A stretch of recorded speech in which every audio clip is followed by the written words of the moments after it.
O programa Saber Direito desta semana é com o professor Jamil Hassan e o curso é sobre Direito Civil. Tem dúvida sobre o assunto? Mande um e-mail para nós, saberdireito@stf.jus.br. Você também pode estudar pela internet, é só acessar o site www.tvjustiça.jus.br. Olá pessoal, eu sou Jamil Hassan, estamos falando sobre Direito Civil aqui no nosso curso Saber Direito. Estamos na nossa aula 3, nas aulas anteriores. Continuamos a sequência do assunto, mas nas aulas anteriores falamos do negócio jurídico. Na aula 1 falamos lá dos elementos do negócio jurídico, da condição, do termo do negócio jurídico. Depois nós tratamos na sequência, na aula 2, sobre os efeitos, defeitos, consequências. Agora nós falamos na aula 2 ainda sobre os vícios de consentimento, e só para recordar, os vícios de consentimento eram 5: erro, dolo, coação, estado de perigo e lesão. E agora, nessa nossa aula 3, nós vamos falar sobre os vícios sociais. Só que, para iniciarmos o tema, precisamos relembrar alguns assuntos bem interessantes já tratados. Olhem só, quando falamos de negócio jurídico, nós havíamos comentado que precisamos da livre manifestação de vontade. A livre manifestação de vontade é um elemento essencial quando estivermos falando de vício de consentimento. Por quê? Porque no vício de consentimento, a vítima faz parte do negócio. Como já falamos, a vítima está identificada lá no negócio jurídico que foi proposto. No vício social é diferente. Qual é a diferença? A vítima não faz parte do negócio. A vítima é terceiro, em regra, à sociedade. Por isso que é chamado de vício social. Quem é a vítima no vício social? O contratante? O contratado? Nenhum dos dois. Eu e você vamos nos unir para enganar os outros, a sociedade. Por isso que é vício social. Meus amigos, vício social se divide em dois modelos. Nós temos fraude contra credores e nós temos a simulação. Só que temos que tomar muito cuidado. Quando falamos de fraude contra credores, ele vai produzir um defeito do tipo anulável. E já tratamos desse assunto nas aulas anteriores. Anulável porque depende da vontade do sujeito em propor a medida judicial e pedir uma declaração com este intuito. Por isso que é anulável. Porém, quando falamos de simulação, a coisa fica muito mais grave. Porque simulação, dentro deste universo de vícios, é um defeito, é um fenômeno que provoca um negócio nulo. Simulação é tão grave que é nulo e não anulável. Vejam, vou repetir. Todos os vícios previstos na lei são 7. Erro, dolo, coação, estado de perigo, lesão, vícios de consentimento. Fraude contra credores, simulação. Ao todo são 7. Vícios de consentimento, vícios sociais. Destes 7, 6 são anuláveis. 1 é nulo. Qual deles é o nulo? Simulação. Simulação é um vício de consentimento tão grave que é nulo. E se ele é nulo, ele vai produzir um efeito jurídico específico chamado de ex. Lembram-se o que é ex? Ex em latim quer dizer passado. Ex tunc. E o que quer dizer tunc? Tunc quer dizer tudo. Tudo volta ao passado. Tudo volta como era antes da celebração do negócio. Mas nós vamos abordar com afinco este tema daqui a pouco. Por enquanto, vamos nos dedicar à fraude contra credores. Fraude contra credores é uma situação muito próxima da nossa realidade, mas muito próxima mesmo. Só que nós não conseguimos visualizá-la como um defeito do negócio jurídico. Nós adotamos certas condutas de segurança no nosso cotidiano e não imaginamos que esta conduta faz parte de uma legislação, que é a fraude contra credores. Vejam só, quero comprar de uma conhecida minha, de Betânia, vamos falar de Betânia. Estou comprando de Betânia uma casa. Por regra, como eu sou uma pessoa segura, prevento, eu estou pedindo que Betânia forneça para mim cópia das certidões negativas de dívida. Eu quero que você, Betânia, prove que não está devendo dinheiro para ninguém, que não tem nome sujo, que a casa está em ordem, que ela é sua. Quando a gente compra um imóvel, isso é natural. Você fala lá para o vendedor, olha, me forneça as certidões. A gente sempre faz isso, né? Mas não imaginamos que estamos fazendo isso para evitar um vício social chamado fraude contra credores. Bem, Betânia apresentou as certidões para mim. Ela tem tudo em ordem, não tem restrição de crédito, não sofre medidas judiciais, que eu vou falar já já, não tem nenhum problema sobre o imóvel, e eu comprei este imóvel. Tudo bem? Sem problema nenhum, firmamos lá a escritura, por ser forma prescrita. Lembram-se que nós comentamos numa das aulas anteriores que o elemento essencial do negócio jurídico, quando tratamos de imóvel, é a forma prescrita, a escritura? Celebramos a escritura e eu estou garantido, o imóvel é meu. Bom, agora vamos colocar pimenta nessa história. Betânia está vendendo um imóvel que eu adorei, R$1 milhão. Eu quero este imóvel, é minha cara, meu perfil, está dentro das minhas condições econômicas. Betânia, forneça as certidões, e ela forneceu. Numa das certidões que ela forneceu, apareceu um protesto no nome dela. Ela está com restrição de crédito na praça. Um protesto de R$100 mil. E eu, mesmo assim, quero comprar este imóvel. Pessoal, cuidado. Agora estamos falando de fraude. Para que eu possa comprar este imóvel com segurança, Betânia terá que provar que tem patrimônio suficiente para pagar esta dívida. E aí eu falei, Betânia, eu quero comprar um imóvel, mas você tem restrição de crédito.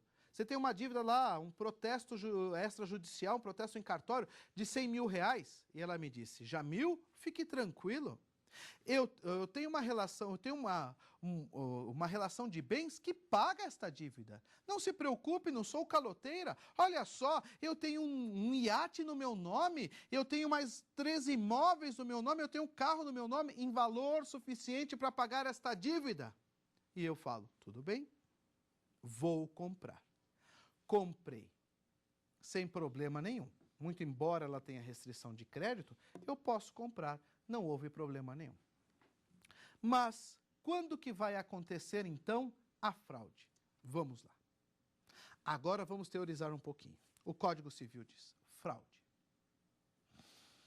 Devedor aliena bens que possui na constância de dívida. Então, você que deve dinheiro, vende seus bens. O comprador, eu, adquiro os bens e tenho ciência da dívida. Então, eu, Jamil, estou comprando bens de Betânia e eu tenho ciência da dívida. Como eu tenho ciência da dívida? Certidão. Apareceram nas certidões. E mesmo assim eu compro. Diz a lei. Então, devedor aliena os bens que possui na constância de dívida, conhecidas pelo comprador. E esta venda que o devedor faz, o deixa insolvente. O que isso quer dizer? Quer dizer que ele está vendendo para vocês bens, só que o patrimônio que lhe resta não é mais suficiente para pagar esta dívida. Aí estará ocorrendo a fraude contra credores. Betânia vende esta casa de R$1 milhão para mim. Existe esta dívida de 100 mil em nome dela, ela está vendendo o último bem, ela não possui mais patrimônio para pagar esta dívida. Diz a lei, Jamil, se você comprar, é fraude. Por que é fraude? Porque você está agindo em conluio com ela. Olhe, você sabe da existência da dívida, apareceu na certidão. Olhe, você sabe que esta venda está deixando Betânia na condição de insolvente, o patrimônio que ela tem não é mais suficiente para pagar a dívida. E mesmo assim você está comprando, logo há um conluio entre você e ela. Na literatura, este conluio chama-se consilium in fraudes. O conluio para fraudar. E é realmente o que está acontecendo. Bem, me veio na mente então, como eu sou uma pessoa insegura, de não pedir as certidões. Betânia, pode vender o imóvel para mim e não precisa mostrar as certidões. Nem quero saber o que tem lá. E aí eu não fico sabendo da dívida, logo não posso dizer que pratiquei fraude. Certo, diz a lei. Errado. Você, Jamil, comprador, tem o dever de pedir certidões. Você tem a obrigação. Se você não pedir, estará assumindo o risco da fraude. Ótimo.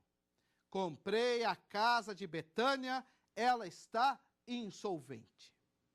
Pergunto, quem é a vítima deste vício social? Eu, Jamil, comprador, ou Betânia, a vendedora, a devedora? E eu vou responder para vocês, nenhum dos dois. A vítima desta relação jurídica foram os credores de Betânia. Porque eu mesmo sabendo que Betânia é insolvente, comprei os bens dela e com isso ela não pagou os credores. E pelo amor de Deus, não me venham com histórias. A Betânia virou para mim e disse, Jamil, eu estou vendendo esta casa para pagar os credores. Pessoal, Betânia, você quer realmente pagar? Então vamos fazer o seguinte, eu pago por você. Eu vou comprar esta casa, quanto que é o valor da dívida? 100 mil reais? Te dou 900 e os 100 mil eu pago para os credores. E aí ela continua, e se você não pagar? Simples, se eu não pagar, a venda será desfeita e o prejuízo é meu. Porque os credores vão propor uma ação, se a dívida não for paga, os credores vão propor uma ação contra Betânia, vendedora, Jamil, comprador, e provar em juízo que ambos estavam em conluio. E como eles vão provar? Simples. Vão falar, olha, senhor juiz, a data da venda é posterior à inscrição do débito. A dívida de restrição, que gera restrição de crédito para a Betânia, é de janeiro. A venda foi em agosto. Jamil sabia, eu tinha o dever de saber. Ele agiu em conluio. Vamos anular a venda. Bem, vamos anular. Eu perco este imóvel para a Betânia. A casa sai do meu nome e volta para a Betânia, com o intuito de ser penhorado e pagar as dívidas que Betânia tem. Pessoal, eu, Jamil, vou receber o dinheiro que paguei para a Betânia? E o Código Civil diz, filho, você estava em conluio. Chora. Chora mesmo. Você não vai receber o dinheiro de volta. Você terá que propor uma ação contra a Betânia para conseguir esse dinheiro. Os credores moveram uma ação para você perder o imóvel. Já perdeu. Agora você quer receber o dinheiro de volta? Vá discutir o seu dinheiro em outra ação. Nesta, que gerou a fraude, já era. Você acabou de suportar o prejuízo. Chora. Vejam que coisa interessante. Para que haja a fraude contra credores, eu preciso desses requisitos. Existência de dívida inscrita, alienação de patrimônio que coloca o devedor na condição de insolvente. O comprador tem que ter ciência da dívida e da insolvência. Tudo bem? Os credores é que vão propor a ação contra os dois, necessariamente, comprador e vendedor, porque precisa ficar provado em juízo a existência do conluio entre comprador e vendedor. A venda é cancelada, o bem volta para o nome do vendedor, eu, comprador, vou perder este dinheiro e terei que discutir o ressarcimento, a ação regressiva, em momento próprio, em ação própria, naquela eu só perco o imóvel. Chora quem mandou agir em conluio. Bem, vamos ver o que é pior. Eu estou comprando um carro de Betânia, diz a lei.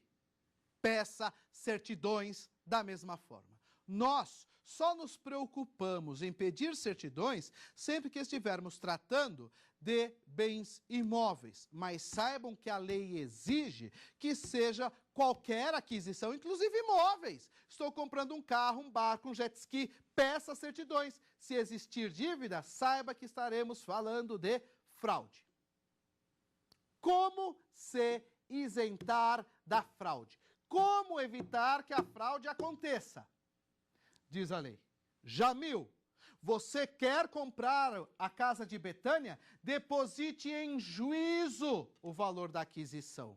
Intime os credores para comparecer e receber em juízo. Então, Betânia vai passar a escritura do imóvel para o meu nome e não vai receber nenhum centavo por isso. Vou depositar em juízo a quantia da aquisição e intimar todos os credores, dizendo, credores, estou comprando um bem de Betânia, ela é insolvente, está aqui a relação de dívida, eu pedi a certidão, compareçam em juízo e discutam quanto cada um de vocês tem para receber. O imóvel é meu. Vamos fazer pior. Betânia deve 10 milhões de reais na praça. Está vendendo o imóvel para mim por 1 milhão. A venda, o dinheiro que eu vou depositar em juízo, sequer paga os credores. Mas diz a lei, se você depositar em juízo este 1 milhão, chorem, credores. Não houve fraude. Porque, de qualquer forma, se a venda deste bem fosse judicial, da mesma forma não pagaria a dívida. Logo, não há problema nenhum. Então, deixa de ocorrer a fraude se o comprador depositar em juízo o valor da aquisição e intimar os credores. O difícil, na prática, é convencer a Betânia a passar a escritura para mim. Isso é bem difícil, porque ela não vai receber nenhum centavo por isso. Bem, vamos para uma pergunta e já voltamos para o tema. Qual a diferença entre vício de consentimento e vício social? Ótima pergunta. Qual a diferença entre vício de consentimento e vício social? Bom, como já havíamos dito, vício de consentimento atinge uma das pessoas no negócio. Vício social vitima a sociedade, terceiro que não faz parte do negócio. Vejam que até agora nós falamos da fraude contra credores. Quem foi vítima na fraude contra credores? Jamil, comprador, Betânia, vendedora? E a resposta é não.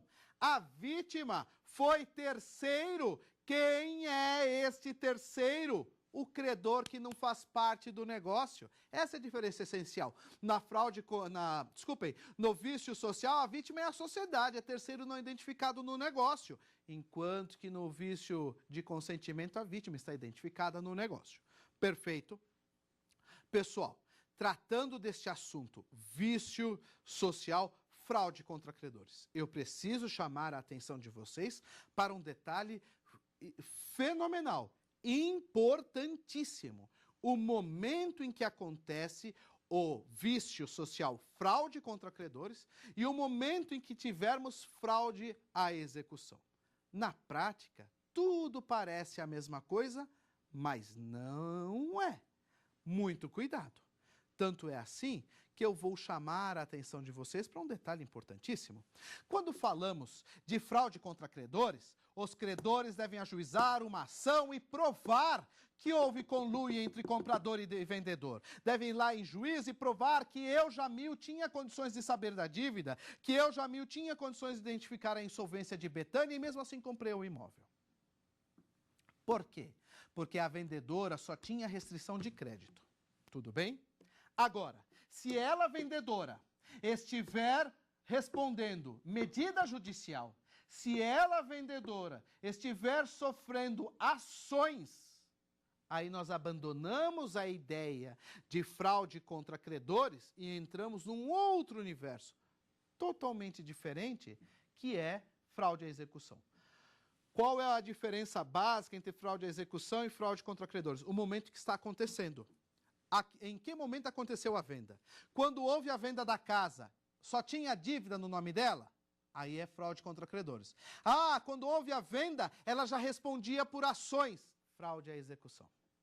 Já está respondendo por ações, já tem lá, já foi processada, o vício muda, a situação muda, fraude à execução.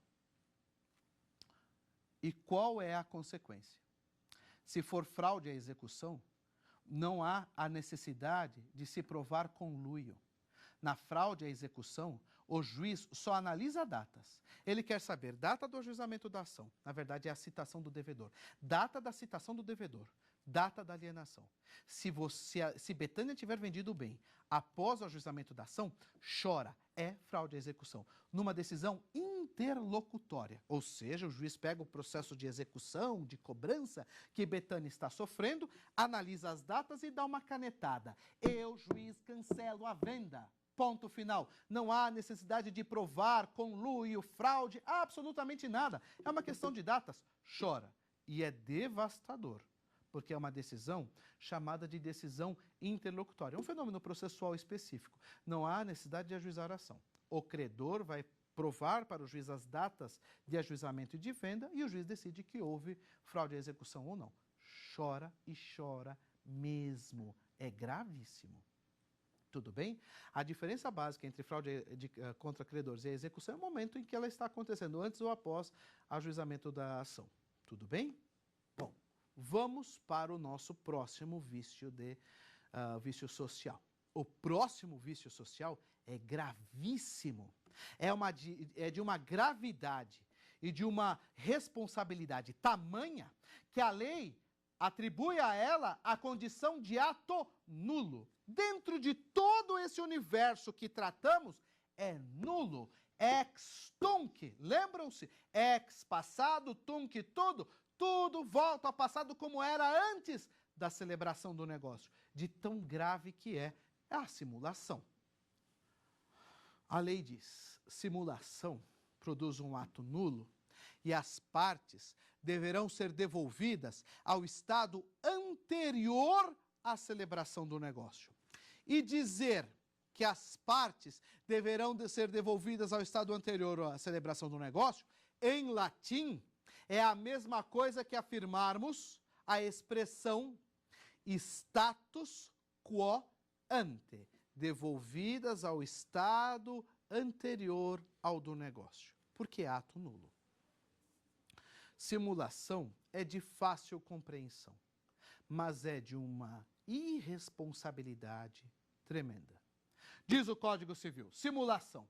Pratica-se um ato juridicamente perfeito, com o intuito de alcançar resultado ilícito.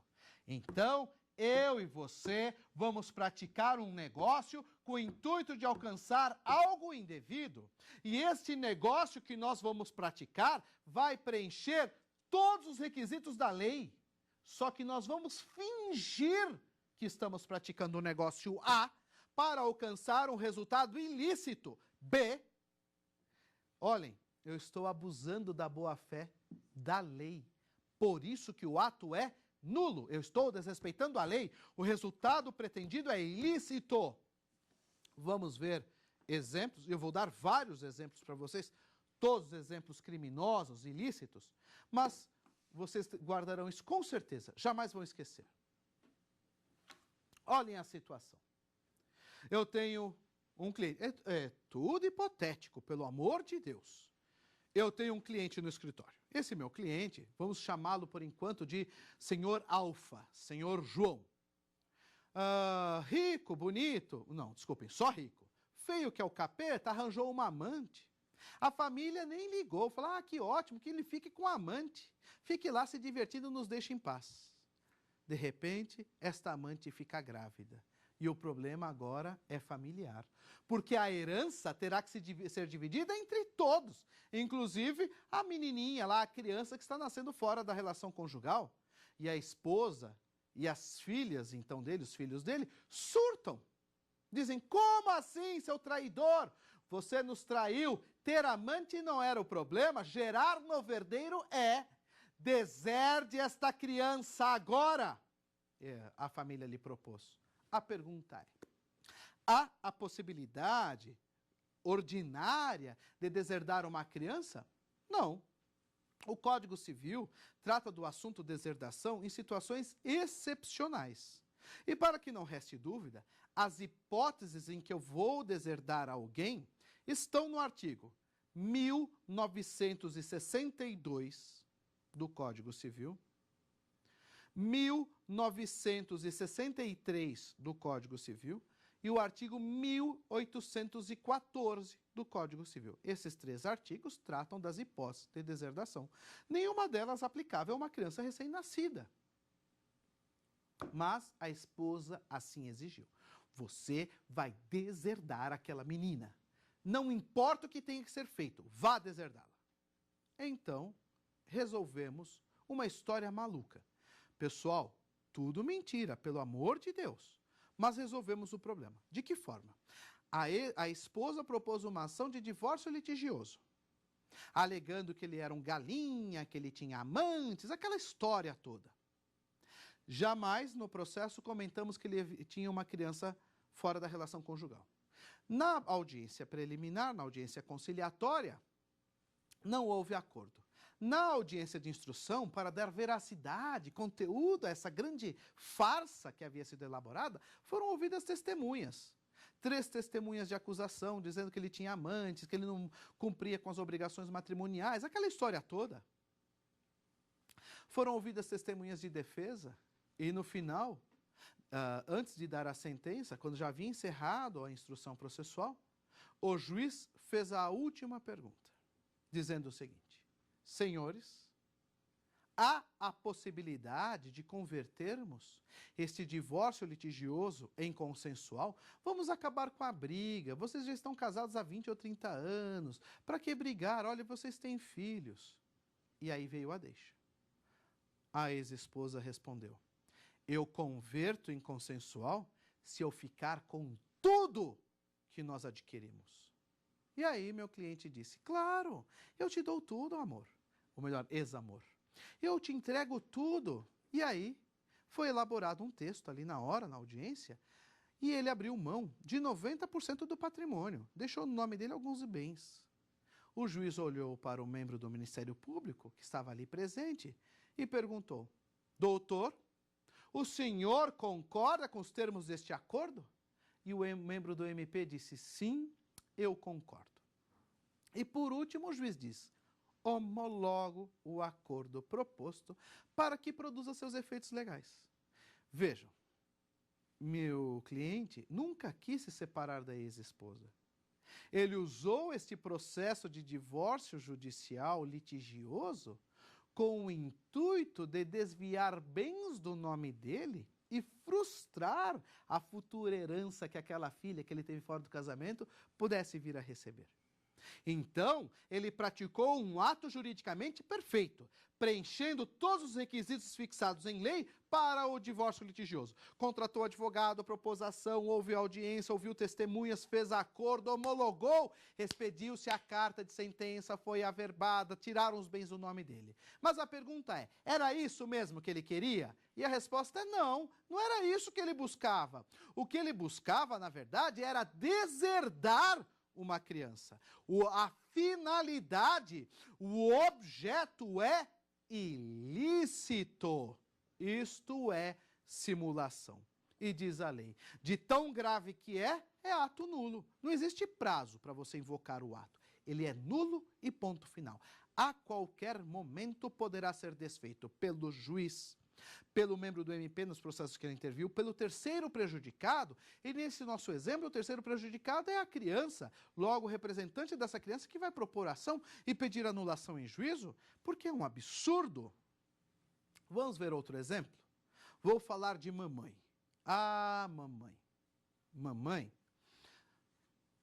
precisava se aposentar e ela queria que eu a aposentasse por prazo de contribuição, pelo período de contribuição. Ela exigia que eu fizesse a aposentadoria dela integral, pelo cumprimento do prazo de contribuição, que para as mulheres são 60 anos de idade com 30 de contribuição. E eu falei: mamãe, impossível. A senhora ainda tem que trabalhar ou contribuir mais 5 anos. Embora a senhora tenha 60 anos de idade, só existe 25 de contribuição. Não dá aposentadoria integral. E ela então continuou implicando comigo, dizendo: Jamil, você esteve dentro de mim por 9 meses. É uma obrigação sua me aposentar de maneira integral. Não há como, eu disse, mamãe.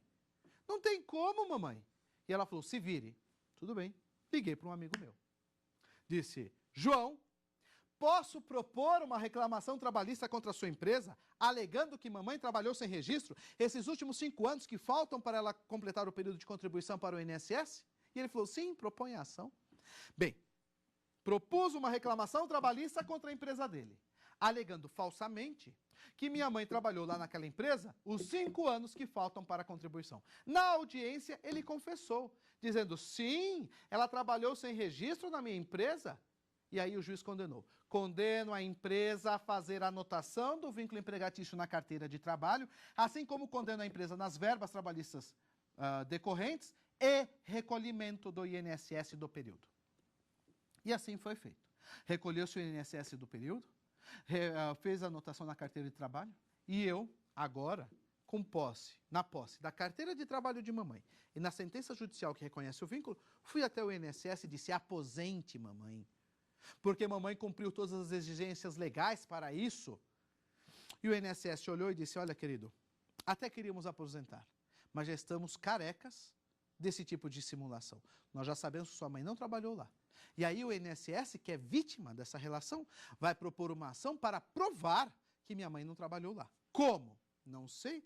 Inclusive, respondemos uma pergunta na aula anterior sobre prova do negócio jurídico. Como nós vamos provar? O INSS poderá provar de qualquer maneira lícita. Mas vejam, celebramos um negócio juridicamente perfeito? A resposta é sim, que foi o ajuizamento da reclamação trabalhista. Mas qual era o intuito? A reclamação trabalhista de verdade? Ou alcançar uma solução, alcançar um efeito ilícito? E a resposta é, a consequência do ajuizamento da ação era alcançar um resultado ilícito. Você fez de propósito, você queria um resultado ilícito, que é a aposentadoria indevida. Neste caso, a vítima é o INSS, ele que terá que propor a ação. O Ministério Público também pode na defesa do patrimônio, mas o INSS é a vítima do negócio e vai propor a ação. Perfeito? Então nós temos agora vício social, que é a fraude contra credores, e a simulação. Daqui a pouco vamos continuar este tema e agora nós vamos para a pergunta de um telespectador. Na fraude contra credores, como se prova o conluio do comprador? Ótima pergunta! Ele quer saber o seguinte, olhe, na fraude contra credores, como vamos provar a existência de conluio do comprador? E é muito simples.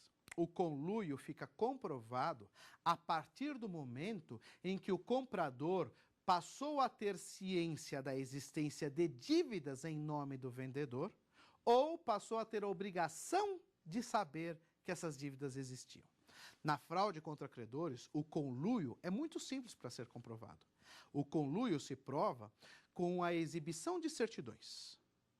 Se o devedor, na época da alienação, possuía restrição de crédito, dívidas inscritas, eu vou dizer que o comprador passou a agir em conluio. Por que passou a agir em conluio? Porque ele passou a ter ciência da dívida. Ah, mas se ele não pedir as certidões? Não pediu, ele tinha o dever de pedir essas certidões. E aí ele também agiu em conluio por omissão. Mas apenas para retocar, lembrem-se, nunca se esqueçam, a fraude só vai acontecer se a dívida que o devedor tinha não for paga. Então não é a simples alienação, eu preciso do calote dado aos credores. Aí eu tenho consubstanciada efetivamente a fraude, porque a simples alienação ainda não gera. Lembrando que este conluio entre comprador e devedor deve ser comprovado em juízo, com a exibição das certidões ou prova da restrição de crédito do devedor e a data da alienação. Pessoas, vou contar uma coisa para vocês que vai deixá-los de cabelo em pé. Eu não me preocupo mais com isso. Vejam. Comprei a casa de Betânia, lembram-se? E Betânia, caloteira conhecida, deve para todo mundo, restrição de crédito e tudo mais. Comprei mesmo assim. Quem está praticando fraude? Eu, Jamil, porque eu, comprador, em conluio com a vendedora, adquiri o bem. Passados 1 ano, vendi o imóvel para outra pessoa. Vendi o imóvel para João. João está em conluio? Diz a lei. Não, João é terceiro que age de boa fé. Não está em conluio. Olha que coisa maluca. O conluio ou a fraude só vai existir enquanto o bem estiver em meu nome. Se o bem deixar de sair do meu nome, deixa de existir o conluio, deixa de existir a fraude. Eu, comprador, vou responder pela fraude, mas o negócio não será mais desfeito. Por que não? Porque a fraude não atinge, ou os vícios não atingem, terceiro de boa fé.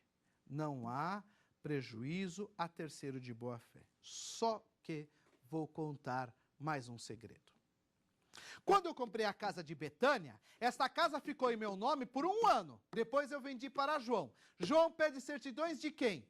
De Jamil, o vendedor. Eu tenho dívida na praça? Não. Eu tenho restrição de crédito? Não. Então não há fraude entre Jamil e João. Mas, se eu estiver alienando este bem imóvel, no intervalo inferior a 6 meses, de novo, comprei a casa de Betânia, passou a escritura para o meu nome, e depois de 4 meses, resolvi vender para João. Comprei a casa de Betânia, depois de 4 meses vendi para João. Diz a lei, João, terceiro de boa fé, terá que pedir certidões do vendedor, alienante imediato, Jamil, e terá que pedir certidões de Betânia. Tem que pedir dos dois. Porque sempre que a alienação de imóvel ocorrer num prazo inferior a 6 meses da última, o comprador tem que pedir certidão dos dois. E aí pediu de Betânia e descobriu que tinha dívida. Ele também estará praticando fraude. Este terceiro fica desobrigado de pedir certidões do anterior proprietário de Betânia, se a escritura estiver em meu nome, há 6 meses ou mais. Se a revenda estiver acontecendo num prazo inferior a 6 meses, tem que pedir certidão dos dois. E aí vai acontecer a fraude de novo. Tudo bem? Ótimo. Prosseguindo. Vamos falar novamente, já abordamos o tema em aulas anteriores, mas vamos continuar abordando nesta aula. Qual é o prazo que nós temos para ajuizar a ação e tratarmos os assuntos vícios sociais, vícios de consentimento? Estão preparados? Erro, dolo, coação, estado de perigo, lesão, fraude contra credores. 4 anos, diz o Código Civil, e é um prazo decadencial. Decai em 4 anos o direito de ajuizar a ação e provar esses vícios em juízo. Com exceção da coação, o prazo de 4 anos começa a ser contado da conclusão do negócio, da assinatura do negócio. Concluir é assinar. Tratando-se de coação, o prazo de 4 anos começa a ser contado quando a coação cessar. Olhem, na aula anterior, eu havia contado para vocês sobre o sogro nervoso, armado, que forçou o genro a casar com a filha. Quando que este genro vai propor ação para anular o casamento? Quando o sogro morrer, quando cessar a coação. Porque sob a ameaça, sob a coação, não se conta o prazo. Tudo bem? O prazo só se inicia quando ele morrer. Nesse nosso exemplo. E por último, simulação. Tem prazo? Diz a lei, não. Simulação não se convalida com o decorrer do prazo, porque simulação é ato nulo, ele não pode ser convalidado nem por vontade das partes. Simulação pode ser reconhecido pelo juiz em qualquer momento, pode ser pleiteado pelo terceiro que foi prejudicado, simulação pode ser a declaração pode ser requerida pelo MP nos processos que interviu. Simulação não há prazo, porque é ato nulo, é imperdoável. E isto acontece como uma punição, já que simulação é um desrespeito à legislação, enquanto que os demais vícios são desrespeito à pessoa. Simulação é uma questão de ordem pública, é insanável, é um vício social insanável e ponto final. Perfeito. Meus amigos, vamos abrir agora mais uma pergunta aqui para um telespectador e já voltamos. Vamos ver. Na fraude contra credores, o terceiro de boa-fé responde pelo vício. Olha só que interessante. Na fraude contra credores, terceiro de boa-fé responde pelo vício? Respondemos agora há pouco, mas vamos reforçar a ideia. Quando falamos de terceiro de boa-fé, há um consenso, uma universalidade de ideias de que terceiro de boa-fé jamais poderá ser prejudicado no direito brasileiro. E aí nós vamos voltar para a historinha. Comprei o bem de Betânia. Depois de um período, vendi para João. De quem João vai pedir certidões? A princípio, ele vai pedir certidões de mim. E eu não tenho restrição de crédito. Como eu não tenho restrição de crédito, ele, terceiro de boa-fé, não imaginando o que aconteceu anteriormente, vai pedir certidões de mim, está tudo em ordem, não houve fraude. Mas, se esta alienação estiver ocorrendo no intervalo inferior a 6 meses, ou seja, se eu estiver revendendo este imóvel a João no intervalo inferior a 6 meses da aquisição de Betânia, João estará obrigado a pedir certidões de Jamil e de Betânia. Muito embora ele seja terceiro, ele não estará agindo de boa-fé se não pedir a certidão. Perfeito, ele é obrigado a pedir certidão de ambos, se a alienação ocorrer no intervalo inferior a 6 meses da última. Tudo bem? Pessoal, falamos nesta aula de hoje sobre vício social, fraude contra credores e simulação. Chamo a atenção de vocês pontualmente ao tema fraude contra credores, porque ele é um instituto muito próximo, muito parecido com fraude à execução. A diferença, o que vai diferenciar essencialmente a fraude contra credores da fraude à execução é o momento em que ocorrer a alienação. Se a alienação estiver ocorrendo apenas com restrição de crédito do vendedor, aí é fraude contra credores. Medida judicial própria que deverá ser proposta contra comprador e vendedor, os credores terão que provar em juízo a existência deste conluio. Agora, se estivermos falando de fraude à execução, a fraude à execução ocorre quando a alienação é feita após o ajuizamento de ações. Houve o ajuizamento de ação. Aí sim, após esse ajuizamento, a lei fala após a citação do devedor, ele vai lá e aliena bens. Houve a fraude.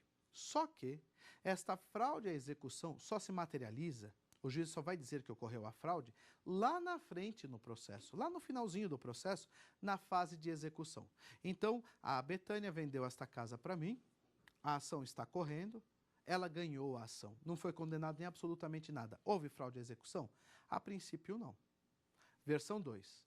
Eu comprei a casa após Betânia ter sido processada e ela perdeu a ação.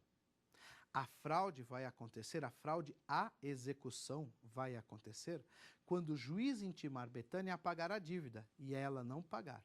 Aí sim o juiz vai dizer que houve fraude na alienação daquela casa para mim. Isso é fraude à execução. Bom, falando de fraude contra credores. Qual é o nome da ação que os credores terão que propor contra comprador e vendedor? Meus amigos, é uma coisa que já faz parte do folclore jurídico. O nome da ação na fraude contra credores é ação pauliana. Vamos propor a famosa ação pauliana. Os credores têm que propor a ação pauliana para provar a existência de fraude contra credor e devedor. Só que ninguém sabe, ou poucas pessoas sabem, que esta ação pauliana pode ser chamada também de ação rutiliana. Tudo bem? Se aparecer lá, olha, foi proposta a ação rutiliana. Não há problema nenhum, porque rutiliana ou pauliana é a mesma coisa. Ou, se preferirem, também podemos chamar de ação anulatória, que é uma ação, que é o nome mais comum. É que no meio acadêmico, eles gostam de chamá-la de ação pauliana, poucos usam a expressão rutiliana. E eu vou contar para vocês por que ela recebe este nome. Meus amigos, direito romano diferente. De novo. Os romanos eram ávidos golpistas. Muito astutos mesmo, tanto é que geraram a criação dessa regra, dessa legislação que estamos apresentando aqui. Fraude contra credores é uma lei que teve início no Senado Romano no ano de 83, através de um projeto apresentado por 2 senadores, Rutílio e Paulino. Por isso que a ação é chamada de ação rutiliana e ação pauliana, em homenagem aos senadores que iniciaram esse processo legislativo. Porque os romanos já cometiam fraude contra credores. E isto vem na nossa legislação até hoje, e não é um instituto típico do direito brasileiro. Isso se encontra legislado em vários países, inclusive nas relações internacionais privadas. Trata-se de fraude contra credores, sem problema nenhum. Então não imaginem que estamos falando de institutos pessoais ou característicos brasileiros apenas porque não é. Meus amigos, na nossa próxima aula, nós vamos continuar falando de negócio jurídico, só que com uma abordagem diferente. Nós vamos falar de um negócio jurídico que, na verdade, não é jurídico, é antijurídico. Nós vamos falar da outra face da moeda de tudo que nós comentamos até agora. Nós vamos falar do ato ilícito. Nós vamos tratar do ato ilícito, que é um atentado contra tudo que nós falamos na aula 1, 2 e 3. Vamos falar das teorias de responsabilidade civil que estão ali juntas com o ato ilícito. O ato ilícito, que será abordado na próxima aula, está descrito no artigo 186 do Código Civil. Mas é impossível falar de ato ilícito sem antes abordar o ato lícito, que é o negócio jurídico, e sem depois abordar a responsabilidade civil. Então vejam que nós estamos construindo a informação de uma forma bem lógica. Já descobrimos o que é negócio jurídico, agora vamos falar do que não é jurídico. Nós vamos falar do que é antijurídico, do ilícito. E depois nós vamos falar da consequência deste ato antijurídico, que é a responsabilidade civil. Meus amigos, eu agradeço a presença de todos aqui e quero encontrá-los na próxima aula, quando trataremos deste tema extremamente importante e empolgante. Quero vê-los na próxima aula. Até lá! Tem dúvida sobre o assunto? Mande um e-mail para nós, saberdireito@stf.jus.br. Você também pode estudar pela internet, é só acessar o site www.tvjustiça.jus.br.